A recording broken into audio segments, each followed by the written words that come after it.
यहाँ सब अशाश्वत है और दुख रूप है। यहाँ के सुख भी दुख रूप है।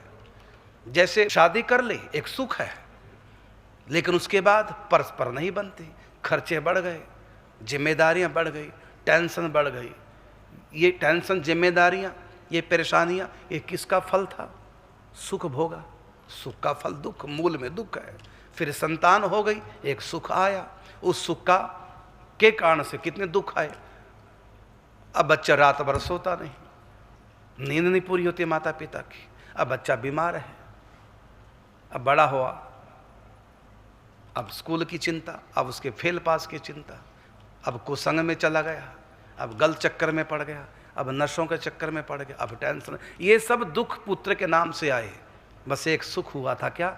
हम बाप बन गए। बस एक बधाई बजी थी, खुशियां मनाई थी, बस थोड़े समय के लिए। लेकिन उसी सुख का ये रिजल्ट सामने दुख आया।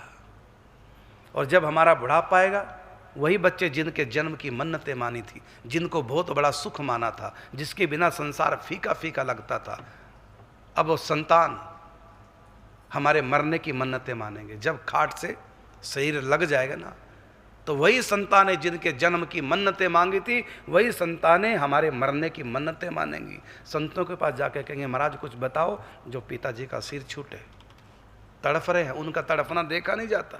अरे भैया, जब तुम बीमार पड़े थे बचपन में, तुम्हारे माँ बाप ने कभी नहीं कहा था संतों के पास आकर के कि बच्चे का तड़फना देखा नहीं जा रहा है, कुछ बताओ जिससे कि उसकी मृत्यु हो जाए। माँ बाप ने तो कभी नहीं ऐसी मन्नत मानी थी। और आज वृद्ध माता पिता की तुम मन्नतें मानते हो और संतों से आके कहते हो महाराज कुछ करो जो शरीर छूट जाए उनका। ये स्थिति है संसार की। तो संसार दुख रूप है, इसलिए कहा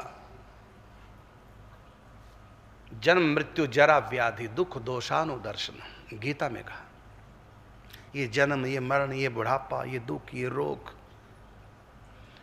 तो हम इसलिए मनुष्य बन के आए कि अब की बार कुछ ऐसा कर जाए दोबारा से इस माया में, दुख रूप में, मौत रूप माया आना ना पड़े।